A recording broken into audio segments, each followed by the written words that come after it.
going to see far fewer city cars on the market in the coming years, which is welcome news for Hyundai, who have reaffirmed their commitment to the segment by introducing this updated version of their popular i10 tiny hatch.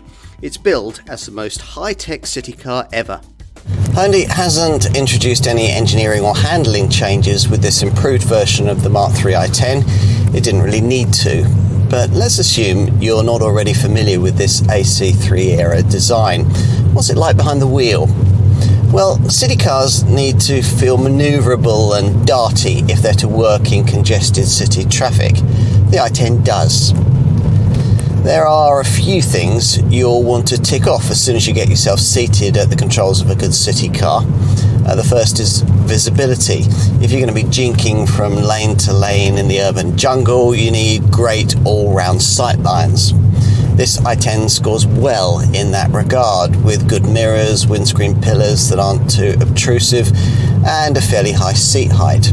This Mark III model's relatively low front and rear belt lines provide a better view of the road on both sides than you might normally expect a small hatch to offer, and in combination with minimal C-pillar obstruction means that there's plenty of welcome visibility when performing parking manoeuvres. It also helps that the steering rack's light and easy, perfect for low-speed manoeuvring and parking, which is when you'll need the third thing that all tiny urban runabouts really ought to have: a small turning circle. Here it's 4.86 metres, which means fewer than 3 turns of the wheel lock to lock. So if you spot a parking space on the other side of the road, you'll find that this i10 will be able to quickly change course and dive into it. Engine-wise, mainstream buyers, as before, choose between a 3-cylinder 1-litre 67 PS MPI unit or the 4-cylinder 1.2-litre 84 PS Kappa MPI power plant that we're trying here. Both engines can be had with either 5-speed manual transmission or an, unfortunately rather slow and jerky, 5-speed automated AMT auto gearbox. At the top of the range lies a sporty N-line variant, which gets the 1-litre GDI 3-cylinder turbo engine from the larger i20 Super Mini, complete with 100 PS and 172 Newton meters of pulling power. Fortunately, it only comes with the 5-speed manual gearbox. As for drive efficiency, well, you'll do fractionally better with the 1-litre unit, but this 4-cylinder 1.2 isn't far behind. In manual form, the 1.2 records up to 52.3 miles to the gallon on the combined cycle and 124 grams per kilometre of CO2. Let's start with this Hyundai's practical side, which is most obvious here in profile. It's a bit bigger than the segment norm, 99mm longer than a Fiat 500 hybrid, for instance, and only 95mm shorter than the next model up in the Korean maker's range, the i20 Super Mini. There are some clever visual touches too, like this X-shaped C-pillar, which clearly identifies the car and draws the eye to the pillar-mounted i10 logo. Time to take a seat up front.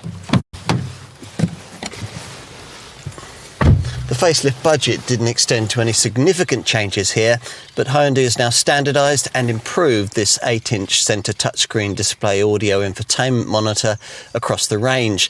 Plus, the previous analogue dials have been replaced by these trendier turquoise-framed digital ones. Aware that the original cabin of this Mark III model was rather dull compared to obvious rivals, Hyundai has added some new trimming options, which on this mid-level model include tartan fabric seats with vertical purple lions accompanied by purple touches in the stitching and the air vents. As before, we're served up intricate corner vents and this trendy mid-level fascia strip, which features this honeycombed 3D silvered pattern in front of the passenger, something carried on into the door tops. The emphasis is still very firmly on sensibility rather than street cred, and the whole thing's still lacking a dash of Toyota Aygo X or Fiat 500 style character.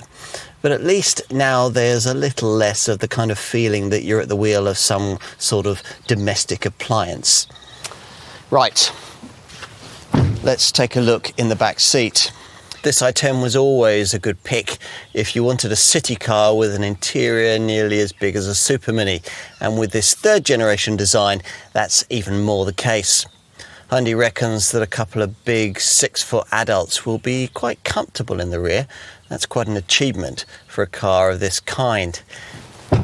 Out back, the decently sized 252-litre boot remains big, though it's not class leading because the closely related Kia Picanto offers 255 litres. For reference, there's 231 litres in a Toyota Aygo X and just 185 litres in a Fiat 500 hybrid. Push the 60-40 split backrest down, which Hyundai claims can be done one-handed, and capacity rises to 1,050 litres. In summary, city cars have evolved. These used to be models people went for because they had to. Now so often they're little runabouts customers own out of choice. For all the industry plaudits the affordable little first and second generation i10 models received, they weren't cars you'd ever have felt especially joyful about owning. But specified correctly, this improved third generation version just might be.